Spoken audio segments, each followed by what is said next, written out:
สบายดีพี่น้องสบายดีพี่น้องสู้ผู้สู้คนคือเก่าเนาะพี่น้องเนาะวันนี้มาพบกับบ่าวตุ๋ยพาซิมเซนเก่าเซนเคยมื้อนี้บ่าวตุ๋ยสิพามากินสมหมูพี่น้องสมหมูกับกองกับมีหัวกระเทียมมีหัวผักบัวแดงกับพริกแห้งพี่น้องอ่ะ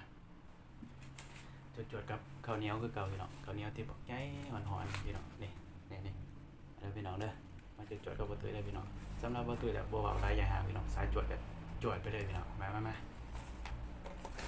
มาพี่น้องมาบริกินสมมูรายมื้อรายวันนะ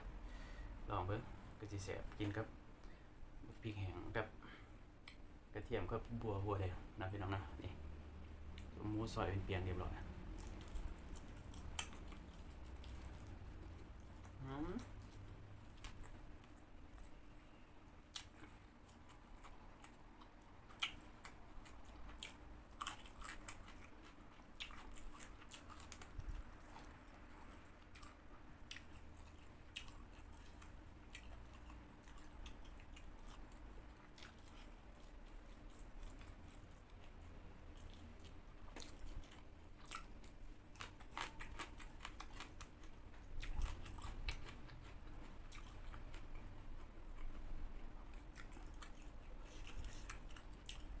คาเรียพี่น้อง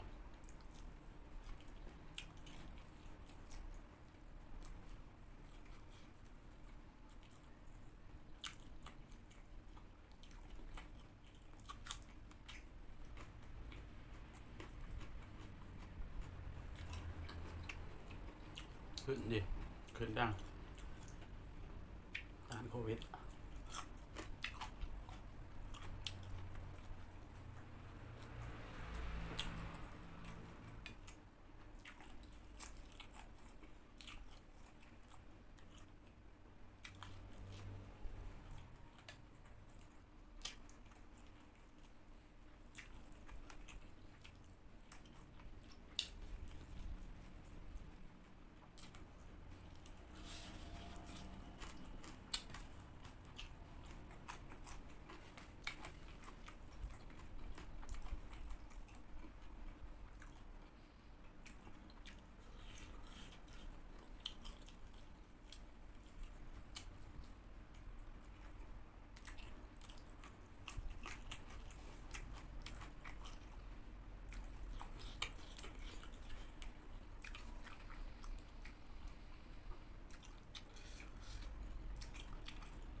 โอ้เป็ด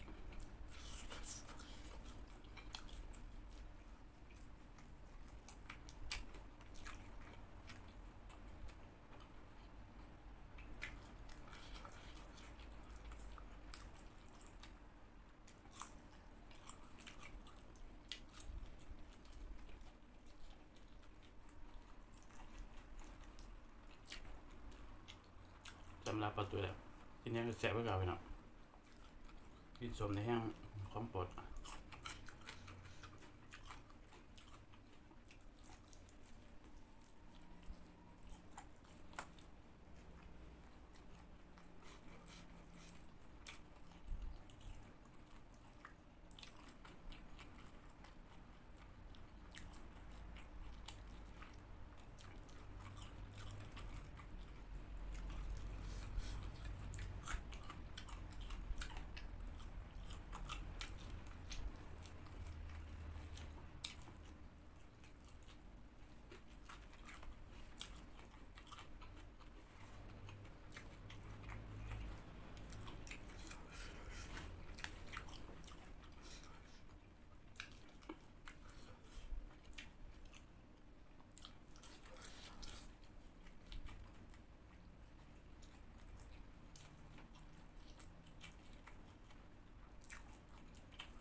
เรียบร้อยพี่น้อง